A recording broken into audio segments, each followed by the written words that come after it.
Hi, my name is Andrea Schultz and I'm with Schultz's Tutoring and Play Groups. I wanted to talk to you today about why I do exercises before I begin each tutoring session. I even do this when I do tutoring online, although the exercises are just a bit different. The first thing I generally start off with when I start to tutor in the exercises are jumping up and down. So the student can either have a trampoline at their home, or I have a small trampoline here and I have the student jump up and down 30 different times. And it'll go 1, 2, 3, 4, 5, 6. And generally I have them go to 30.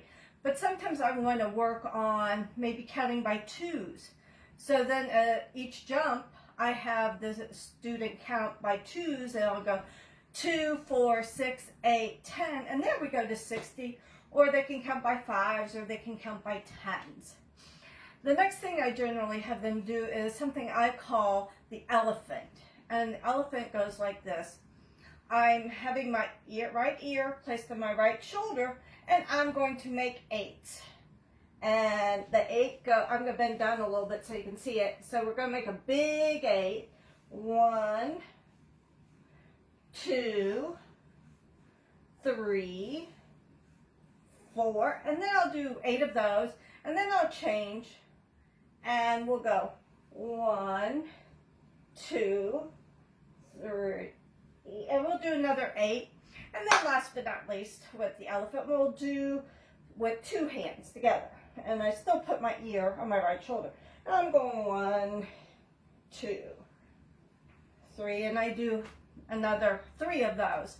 And the reason I'm doing this is the elephant is working on crossing the midline.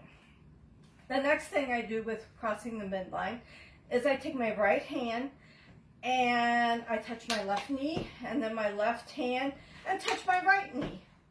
Now, I will do that 30 times also, but if I want to get a little bit more creative, I have something here that I call a balance board.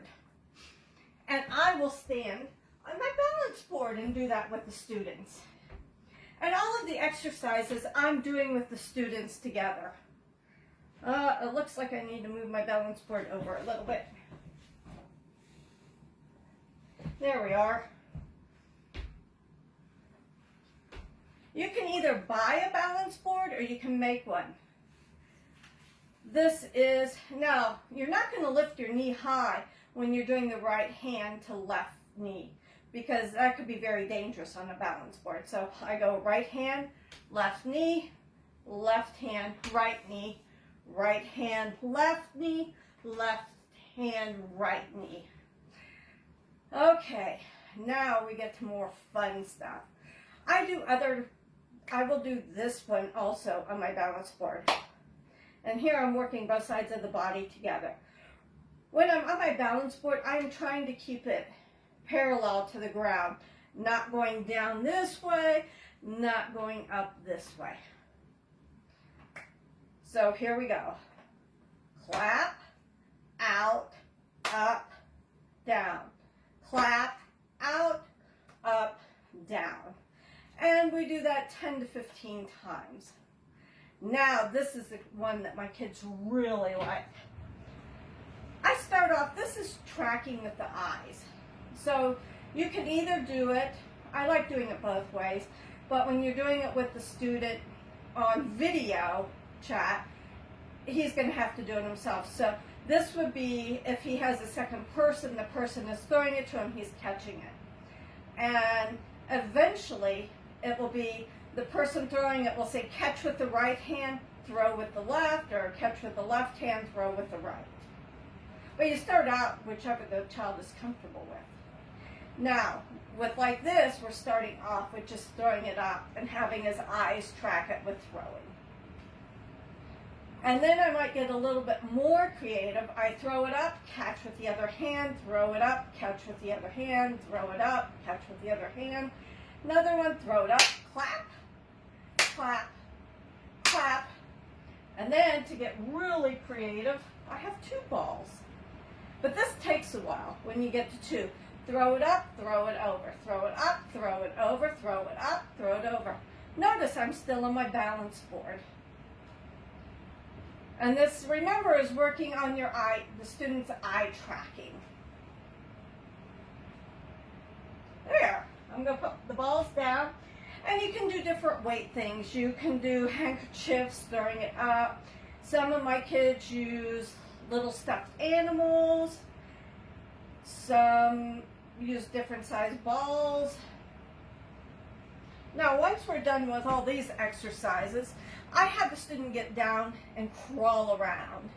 And the reason, to the count of 30, and crawling helps with integrating the brain. A baby needs to learn how to crawl, and the crawling helps integrating the right and the left side of the brain, so it'll send messages back and forth. Now, when I'm here at the house, I like to also have like a sit and spin.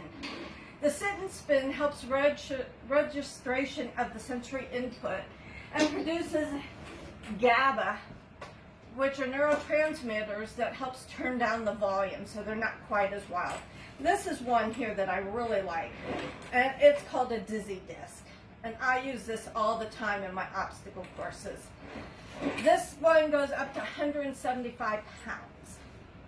Now, the other thing I do when the kids are here, and if you go to my YouTube channel, you'll see that I also have a swing that I have over here,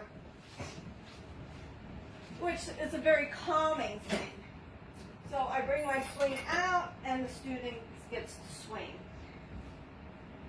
But obviously I cannot use the swing when I tutor a student